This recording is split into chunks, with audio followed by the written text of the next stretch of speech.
Welcome to Audrey's reading area. Alexa, what time is Audrey's reading area? Audrey reads in her area live at 8 o'clock p.m. Live. Live at 8, you guys.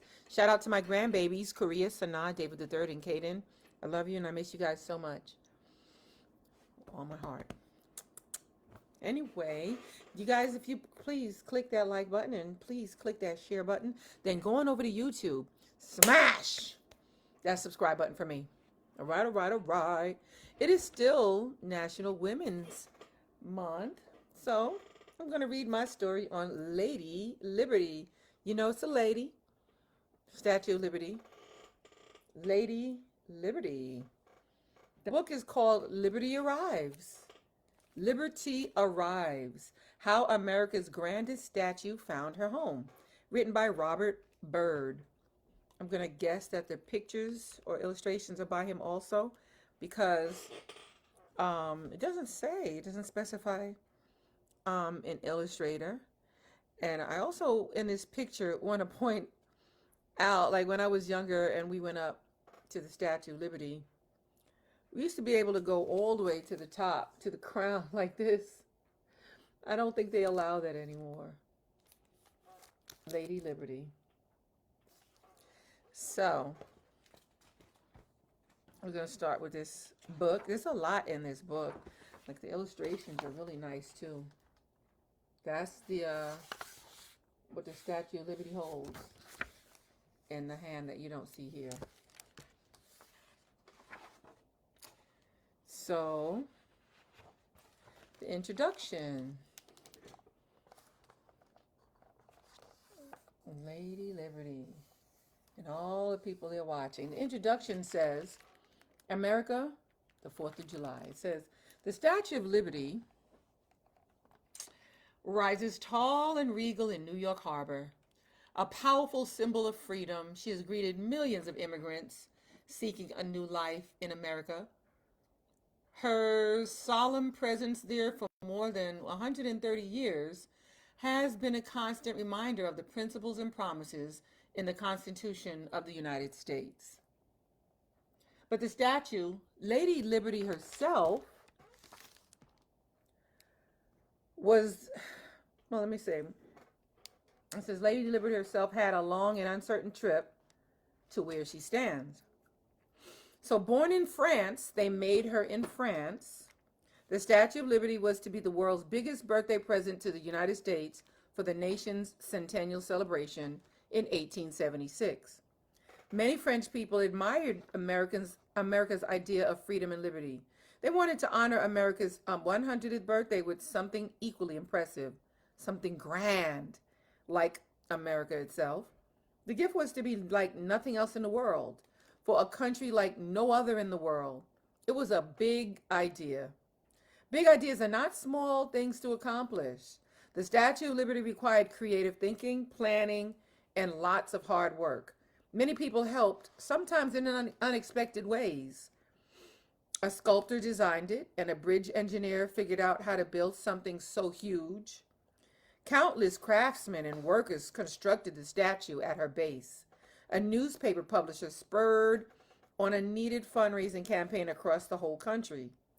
And the American people, immigrants, working folks, and even school children came together to donate the money to pay for the mighty pedestal on which she stands. This is the pedestal on which she stands. So, this is the story of a most marvelous gift and the people who made it happen, and how Lady Liberty almost didn't come to stand in America at all. So, honoring America, you can freeze and read. And then it has not so fast, and you can read, because there's a lot of stuff, so I can't read everything. A home for the lady. I know that they had to build the Statue of Liberty in pieces and deliver it in pieces and build it when it got there. Traveling coast to coast. So let's read a little bit here. So, above the grand scenery of America's enthralled Bartholdi, he captured the beautiful images in his paintings, such as Niagara Falls, shown above, and the Rocky Mountains, shown below, and the California redwoods, shown far right. So this, shown above, is Niagara Falls, a painting of Niagara Falls. Down below is the Rocky Mountains, down here. And these are the California redwoods. Can you see? Yep. So, fantastic. It said, standing on deck as the ship entered New York Harbor, Bartholdi sketched a view. Sailing ships of all sizes leaned with the wind around him, and they turned toward Manhattan. He saw a small island in the entrance to the harbor. There he knew this was the place for his statue. He envisioned Lady Liberty at the gateway to the new world, greeting new arrivals, a majestic reminder of America's democracy. So, traveling coast to coast, Bartholdi toured for 6 months. American cities, and I showed you the pictures, you can read it. They were so much smaller and far less sophisticated, in his opinion, than Paris. But the country's immense size amazed him. Prairies rolled beyond the horizon. The Rocky Mountains jutted into the clouds. Giant sequoias guarded timeless forests. Everything is big here, even the peas, he wrote home. The French preferred dainty peas. He was certain his colossal statue was the right fit for this vast country. So the sculptor sculpting. The sculptor sculpting. I hope it has a picture. I think this is the picture of the original statue, because the one that we have is not the original statue. And I hope this tells us more about that. So, back home in Paris studio, Bartholdi focused on perfecting his sculpture of Lady Liberty. He proposed another massive female monument a few years back to honor Egypt's new Suez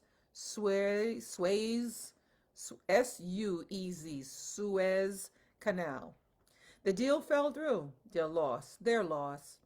Bartholdi's new statue, Lady Liberty, would outshine any monument in the world. So he researched one of the 7 wonders of the ancient world called the Colossus Rhodes, a mammoth statue of Helios, the Greek god of the sun. It stood about,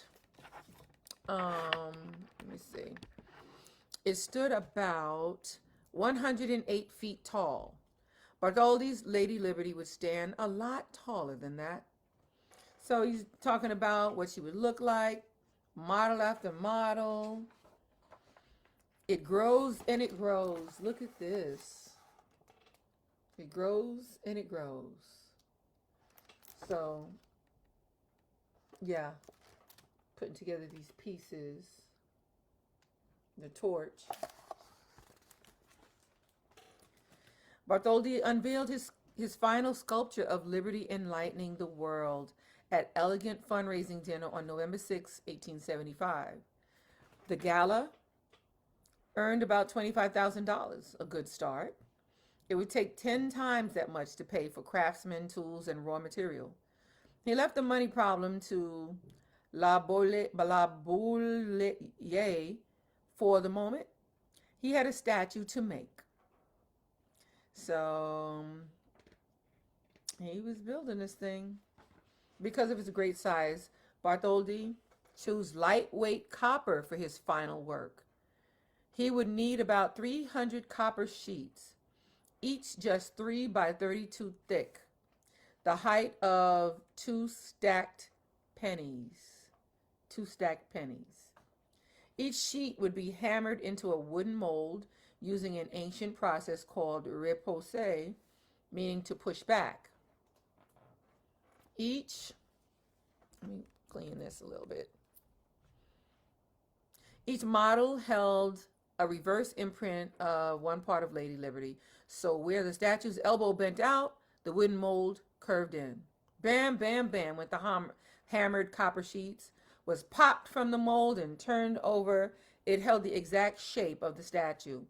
Rivets would stitch the sheets together like a quilt to form the final sculpture. Bartholdi watched the slow progress every day. He soon gave up the plan to send the whole statue for America's centennial, but maybe they could build one piece of the statue in time. Taking Liberty on the Road. Taking Liberty on the Road. So I'm putting it here so you can read it yourself. Putting it here so you can read it. Pause and read. Pause and read. And look at this picture here. The inside of it. I have climbed these steps up. As a matter of fact, when we were little, my family went there. I remember climbing up the stairs and there was a window and I looked out the window and it scared me because I'm afraid of heights. And I bumped my chin and I still have like a scar from bumping my chin on the inside of the Statue of Liberty. Real talk, real talk. So, Taking Liberty on the Road, the Philadelphia Centennial Exposition, 1876. The Paris work is set to finishing the statue's right arm and torch by May. Meanwhile, Laboulaye organized the Franco-American Union to raise money in France for the project. So they did a lot of raising money to pay for this project. The statue's arm section finally arrived in Philadelphia in August, missing the July 4th celebration. The delay only built up excitement. Crowds paid to walk inside the enormous arm. So it was just the arm. Just the arm. Wow. And climb the steps to the torch platform. Still, the exhibit closed in November with dismal earnings. A similar showing in New York fared about as well. But the arm and torch remained in Madison Square Garden for 5 years. The American Committee of the Statue of Liberty was formed in late 1876 to lead the pedestal fundraising. Perhaps now the donations would flow in. So fundraising. Eiffel's iron skeleton. Let me show you the pictures here. Lady Liberty. Lady Liberty. It looks like they were eating dinner inside there, doesn't it?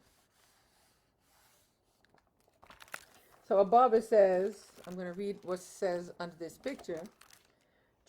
Bartholdi treated important wealthy patrons to fine dinners seated in Lady Liberty's gigantic knee. So they were actually eating dinner inside her knee, inside her. Moonlight flickered through the statue's rivet holes like stage strobes shining on the guests. Strange yet marvelous. It was a setting unlike any restaurant in Paris or anywhere. Wow. Bartholdi had planned to fill Lady Liberty with boxes of sand to hold up her shell. Most big statues were built that way, even the Colossus of Rhodes. But no other statue matched Lady Liberty's size. Bartholdi turned to France's most innovative engineer, Alexandre Gustave Eiffel, to find the best solution. Eiffel was already famous for his iron railroad bridges. His tower in Paris came later, the Eiffel Tower, I'm sure. His designs used connected iron beams, strengthened by smaller horizontal and diagonal beams. He adapted his technique to hold up Lady Liberty. Her iron spine was the main tower or pylon. It used 4 15-inch wide vertical beams that ran from 4 corners up 96 feet. Her supporting ribs were hundreds of smaller crisscrossed beams. Eiffel designed a separate frame that connected her upraised arm at her shoulders. Attaching the copper was also a challenge. High winds could cause the structure to sway. So they building it and the winds start blowing and the structure is like swaying, moving around. Wow. What's more, iron rusts when it touches copper. Eiffel devised a brilliant system of metal loops set on the copper sheets. Small iron bars slip through these saddles to ride the weather, separated from the copper by special padding. The iron bars link back to the ribs and the main pylon. Viola. By 1884, Lady Liberty was complete. She towered 151 feet over the thousands of awestruck Parisians below. Sadly, Loubalet died before then. Bartholdi carried on with their plan, ready to ship her to America. But Lady Liberty still had no pedestal to stand on there. So that's what they're talking about. The Lady Sails. Wow. Meanwhile, the American Committee had been struggling to raise funds for Lady Liberty's pedestal. Theater galas, sporting events, benefits dinners, they brought in only a small amount of money. It was surprising anything got done at all. Comprised of wealthy businessmen, the committee members often delayed on decisions and quarreled with one another. They started arguing over stuff. So let's skip to the important parts. This is the next page. They shipped it in pieces. And they had to build it up together, put it together when it was here.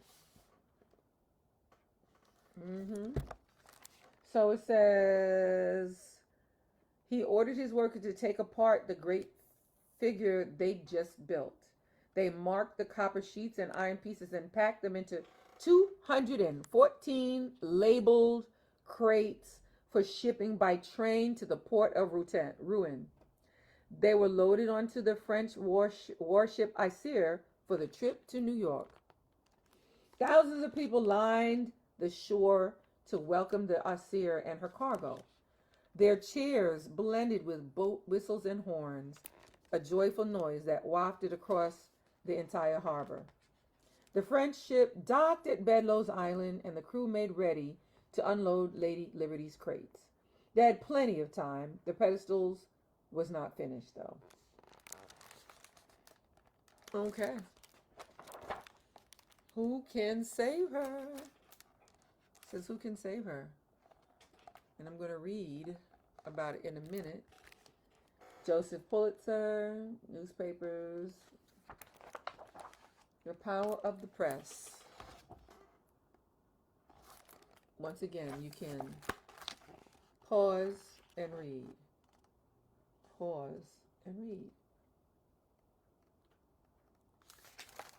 Big it up, big it up. So it's talking about people wanted to know the latest news back in the 1800s too. In the days before everyone carried a cell phone to find out what was happening, people read their newspapers in the morning and the evening. So they read in the morning and they read in the evening. So they read their newspapers twice a day to find out the news. Remember, there wasn't a whole lot of TV back then either.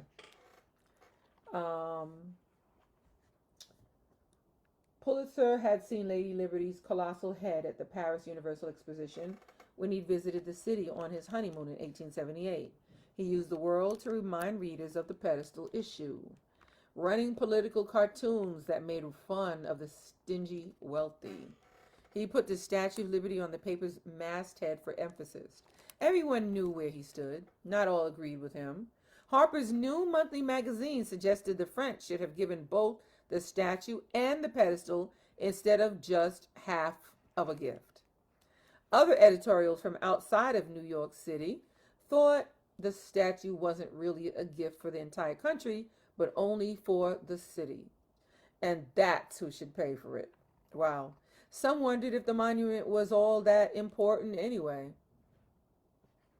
Pulitzer kept writing his editorials, leading the fundraising effort now instead of Bartholdi or the American Committee. People must have liked what he said. They kept buying his newspaper, and his popularity kept growing, but donations were not. All the while, Lady Liberty waited in crates on Bedloe's Island. Wow. So they got her there in crates. And then Pulitzer made a promise. I'll show you this picture. So let us pause and read. Pause and read.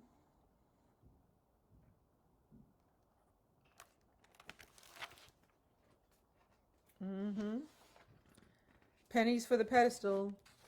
It says pennies for the pedestal. So you can read,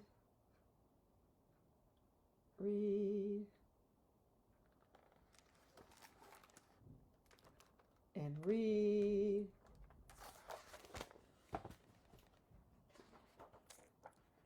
The people saved the day. The people saved the day. New York City. What year is this? 1885. The people saved the day. Look at that. So, the donation tally in the world grew and grew. Pulitzer shared the children's own words and featured stories to nudge adults into giving more. Along with contributions from children, money came from shopkeepers, doctors, bankers, soldiers, and sailors. The mayor of Buffalo, New York, donated his $230 annual salary. One of the most famous donations came from Emma Lazarus, a well-known poet in New York. She wrote the new Colossus for one of the pedestal's fundraisers in 1883. Years later, her words would grace the pedestal and give the statue a special meaning for immigrants. Today, together, children and adults heard Pulitzer's call for help. Oh, let me just show you Emma Lazarus and who she was. Emma Lazarus.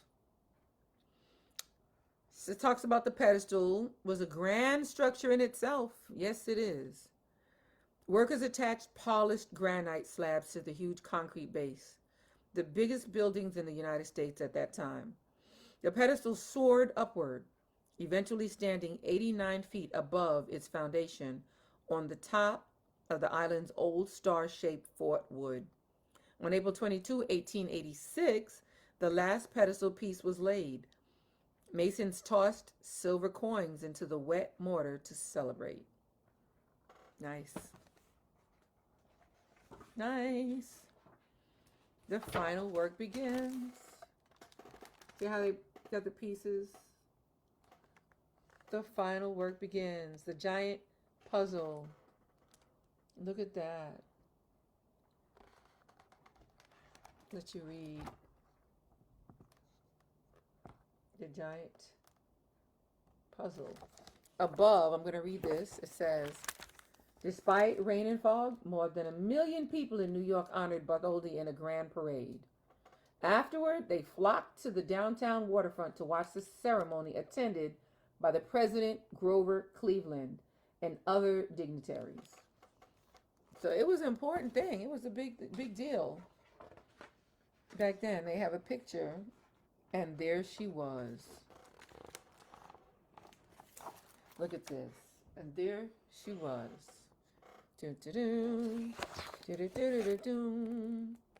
And there she was. Lady Liberty.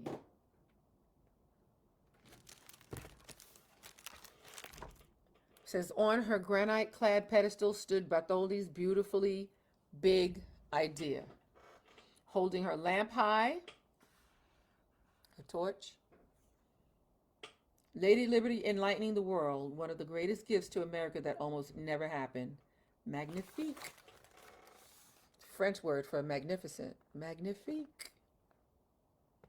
Look at Lady Liberty. So, let me go back. It talks about the thin copper sections of the skin were lifted up on heavy ropes by a steam-powered crane. The pieces were maneuvered into their correct positions and fitted in place on the iron frame. Workers stood or sat on the iron crossbars and hammered the rivets that held the statue together. Some men sat on swing-like seats that hung dangerously suspended from the girders above. Wow. Talking about guys like this guy right here, sitting above the water, dangerously building this thing. Despite rain and fog, more than 1 million people in New York honored Bartholdi in a grand parade. Yep. So this is the story of the Statue of Liberty. Now, at the end, it is the end of the story, but it says measuring the statue. When the statue Liberty Enlightening the World was inaugurated in 1886, it was the tallest man-made structure in the world. It is still one of the world's tallest statues, though.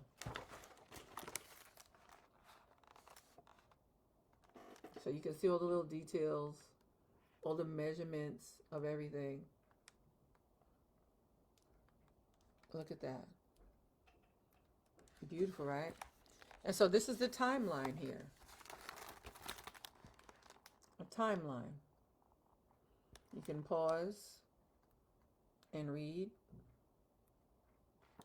and pause and read.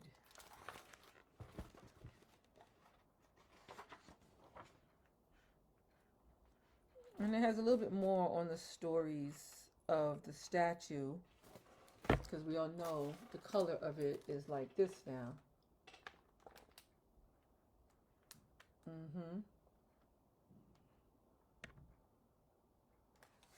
So more on the story of the statue. Pause and read. Pause and read.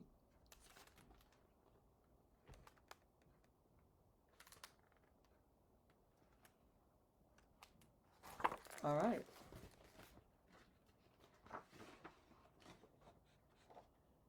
Well, all right, you guys. So I'm just going to read the front inner cover here. And it says, "There she stands, arm upraised, a beacon to the concept of freedom." Oh, I lifted my wrong arm. This arm. Lady Liberty is the most famous statue in America. Yes. It was to be the world's biggest birthday present given by France to the United States for the nation's centennial. The book tells the story of the best gift ever, how the statue was designed, fabricated, transported, and then how it finally arrived at its home in New York Harbor. Readers will meet the many people who played a part in its amazing creation, from the sculptor to the engineer to the architect for the pedestal. A newspaper publisher had to step in and publicize its cause when funds were lacking, when they needed money. And children from all over the United States participated in the first ever crowdfunding campaign to raise the money for the statue's base. Robert Byrd's signature art style perfectly accompanies the text full of fascinating facts and sweeping ideas, with lively details to pore over and inventive designs which allows characters and events to come vividly to life. This story of how the grandest statue in America found her place is sure to enthrall and delight readers of all ages. Liberty arrives. Liberty arrives. Yes, you guys, I hope you enjoyed. I hope you enjoyed.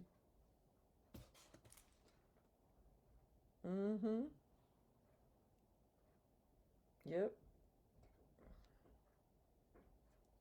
Take a closer look at the base. New York. It's got a lot of New York stuff. New York stuff around the base. That is Lady Liberty. But anyway, you guys, thank you for being here. Thank you, Mom. My mom is always here showing all this love and support. Thank you so much for being here. You guys, don't forget to like this video and share this video. Then go to YouTube and look for Audrey's Reading Area and smash that subscribe button for me. Don't forget, smash and share. Smash it and share this video and all my other videos and my YouTube channel. Subscribe. Audrey's Reading Area. Thanks for being here. Thanks for sharing. And I will see you again tomorrow live. LIVE, live at 8. See you then.